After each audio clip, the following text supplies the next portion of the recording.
કેમ છો ગુજરાત? આપનું સ્વાગત છે અમારી વિડીયોમાં. આપની સાથે હું છું પિનલગીરી ગોસ્વામી. આજની વિડીયોમાં વાત થશે આજે તારીખ 28 મે થી લઈને 11 જૂન સુધી ગુજરાતમાં કેવું રહેશે હવામાન, શું છે આવનારા દિવસોમાં વરસાદની પરિસ્થિતિ, ચોમાસું ક્યાં પહોંચ્યું છે અને અત્યારે કઈ સિસ્ટમ કામ કરી રહી છે કે આવનારા દિવસોમાં ગુજરાતમાં વરસાદ આપશે. તમામ પ્રકારની માહિતી અને પરિબળોની માહિતી આ વિડીયોમાં તમને ચોક્કસથી આપી દેવાની છે.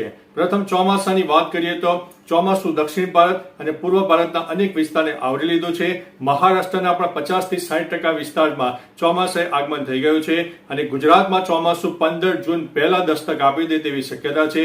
પરંતુ મિત્રો, જો કોઈ સિસ્ટમ વચ્ચે અવરોધ આવે તો ચોમાસું તે કહી શકાય કે રાબેતા મુજબ જોવા મળે, પરંતુ અત્યારે હાલની સિસ્ટમ પ્રમાણે કોઈ સિસ્ટમ આપણને અવરોધરૂપ ચોમાસાને થતી નથી અને ચોમાસું જે ઝડપથી આગળ વધી રહ્યું છે તેના અનુસંધાને એક આગાહી કરી શકાય કે 15 જૂન પહેલા ગુજરાતમાં ચોમાસાની એન્ટ્રી થઈ જાય, જેમાં સૌરાષ્ટ્ર અને દક્ષિણ ગુજરાતમાં જોરદાર વરસાદની શરૂઆત પણ થઈ શકે છે. આવનારા દિવસોમાં તેનું લેટેસ્ટ ઇન્ફોર્મેશન તમને આપતા રહીશું. હવે અત્યારે જે વરસાદની પરિસ્થિતિ સર્જાઈ હતી, જે અરબી સમુદ્રમાં ભયંકર વરસાદની સિસ્ટમ સર્જાઈ હતી, તે સિસ્ટમ હવે ધીમે ધીમે નબળી પડી ચૂકી છે.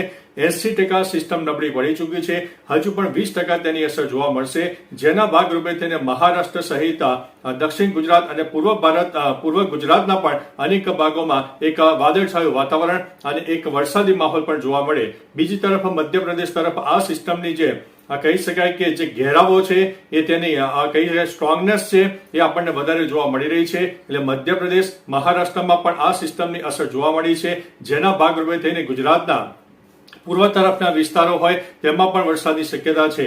હજુ પણ આજે તારીખ 28 તારીખે દક્ષિણ ગુજરાતના સુરત, તાપી, ડાંગ, નવસારી અને વલસાડ સહિત અનેક વિસ્તારમાં વરસાદની શક્યતા રહેલી છે. જ્યારે ગુજરાતના પૂર્વ તરફના વિસ્તારોમાં પણ એટલે કે દાહોદ હોય, પંચમહાલ હોય, ઉપરાંત આણંદ, વડોદરા હોય, અમદાવાદ, ગાંધીનગર અનેક વિસ્તાર એટલે કે મધ્ય ગુજરાતના અંદાજિત 50 થી 60% વિસ્તારમાં વાદળછાયું વાતાવરણ જોવા મળશે અને જો કોઈ જગ્યાએ લોકલ ડેવલપમેન્ટ સર્જાઈ જાય તો જે તે વિસ્તારમાં હળવા મધ્યમ વરસાદી ઝાપટા પણ થઈ શકે છે. કોઈ ભારેથી અતિ ભારે વરસાદની શક્યતા હાલ દેખાતી નથી. નવી સિસ્ટમ આવશે તો તમામ પ્રકારની માહિતી તમને આપી દઈશું. હવે મિત્રો, વાત કરીએ તો ભેજના પ્રમાણની. ભેજનું પ્રમાણ હજુ પણ 60 થી 70% જોવા મળશે, જેના અનુસંધાને કહી શકાય કે ભેજના કારણે અને ગરમીના કારણે એક બફારાનો અહેસાસ થશે અને ઉકળાટભર્યું વાતાવરણ જોવા મળશે. બીજી તરફ તાપમાનની વાત કરીએ તો 35 થી લઈને 39 ડિગ્રી મહત્તમ તાપમાન હજુ પણ જોવા મળે. પવનની વાત કરીએ તો સૌરાષ્ટ્ર અને દક્ષિણ ગુજરાતના અનેક ભાગોમાં હજુ પણ 50 થી લઈને 60 કિલોમીટર પ્રતિ કલાકની ઝડપે પવન ફૂંકાઈ શકે છે. હવે મિત્રો, તારીખ 28 થી લઈને 31 સુધીમાં હજુ પણ આવું ને આવું મિશ્ર ઋતુનો અહેસાસ હશે. કોઈ